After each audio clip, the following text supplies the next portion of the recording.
नमस्कार, आप देख रहे हैं द एक्सप्रेस न्यूज़। आज हम आपको एक बार फिर मिलवाते हैं संजय कपूर जी से, जो कि हास्य कलाकार राजू श्रीवास्तव के बचपन के मित्र हैं। संजय कपूर जी ने राजू श्रीवास्तव के परिवार को बहुत ही करीब से देखा है। आइए सुनते हैं उन्हीं की जुबानी। राजू श्रीवास्तव जी की फैमिली काफ़ी बड़ी फैमिली है, संयुक्त परिवार है और 6 भाई हैं और उसमें राजू 5वें नंबर पे हैं।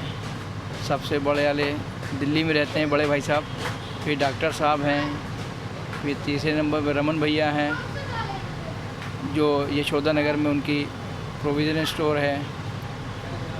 फिर राजू हो गए, फिर उनके बाद काजू हो गए, फिर दीपू हो गए।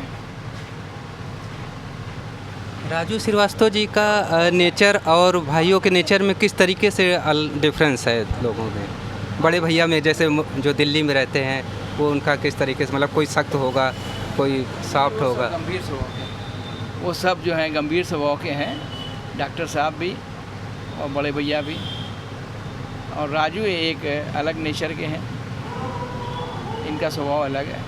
इनका थोड़ा सा अलग रहा। और दीपू भैया बता रहे थे, दीपू, हाँ, दीपू जो हैं सबसे छोटे हैं, सबसे प्यारे हैं और वो जो हैं राजू भैया के ही कदम पे चल रहे हैं। उन्होंने काफ़ी नाम कमाया, शोहरत कमाई, बॉम्बे में ही हैं वो। राजू श्रीवास्तव से जुड़े हुए शायद भतीजे या कई लोग और हैं जिन्होंने इस प्रोफेशन को अपनाया है हाथ। राजू भैया के जो हैं छोटे भाई काजू हैं, उनके बेटे हैं रजत श्रीवास्तव, वो भी प्रोग्राम करते हैं मिमिक्री में और इस तरीके से स्टेज प्रोग्राम करते हैं। उन्होंने भी कई इनाम जीते हैं।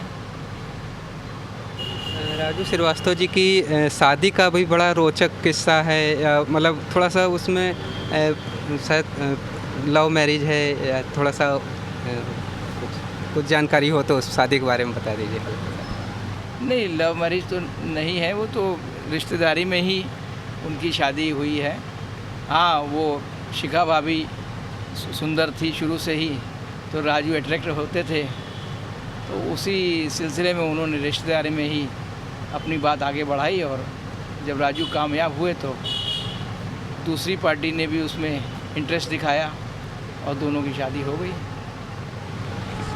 राजू जी की शिखा जी से पहली मुलाकात का कुछ आप दोस्त हैं जिक्र किया हुआ, या मतलब जो शादी की पहल जो है उन्होंने स्वयं ही राजू जी ने की और बाद में शिखा जी? देखिए, ये सब व्यक्तिगत होते हैं, इनमें दोस्तों का कोई शेयर नहीं होता है, ये व्यक्तिगत मैटर होता है। इसमें तो सिर्फ लड़के लड़की के बीच के ही संवाद होते हैं, बाकी दोस्तों का तो कोई इसमें शेयर नहीं होता। आपकी शिखा भाभी जी से मुलाकात हुई है और वो किस?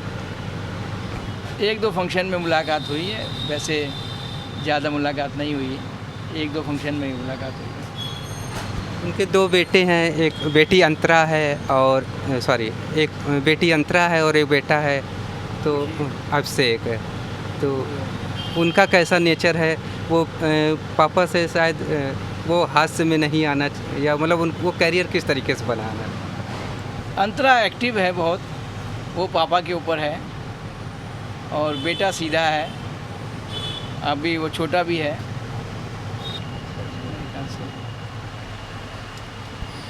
थोड़ा सा आप चूँकि बचपन से रहे हैं तो इनका पिताजी काफ़ी पॉपुलर हैं। हाँ, तो वो किस तरीके से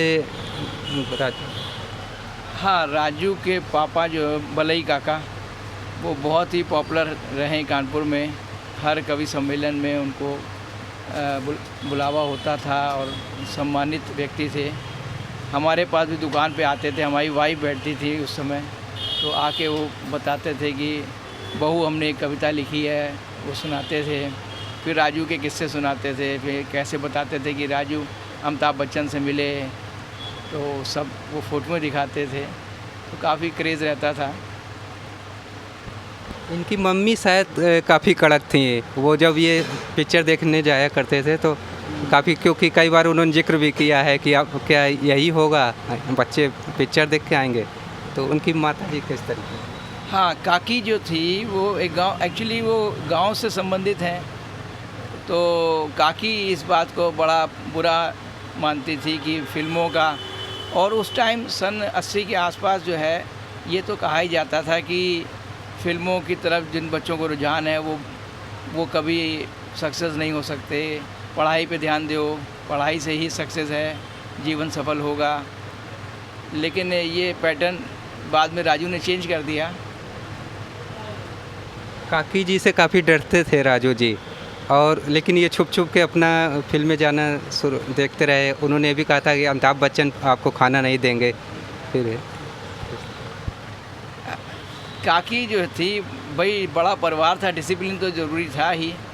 अब इतने बड़े परिवार में देखिए डॉक्टर साहब और सब भाइयों ने पढ़ाई खूब की, खूब अच्छी पोस्ट पे रिटायर भी हुए। तो ये तो घर में पढ़ाई का माहौल था। लेकिन राजू भैया ने जो है नया सेटअप किया, और फिर काजू और दीपू भी उसी को ही कॉपी किया, और दीपू भी कामयाब हो गए। काका जो है सरकारी नौकरी में भी थे, तो वो जो अपना कवि सम्मेलन में इतना ज़्यादा सक्सेस नहीं हो पाए, क्योंकि वो एक बंधन था, शनिवार जाते थे, संडे को जाते थे। तो राजू जी ने यही प्लान बनाया कि हम स्वच्छंद होकर काम करेंगे, और उन्होंने वाकई बुलंदी हासिल की। तो उनका पिताजी,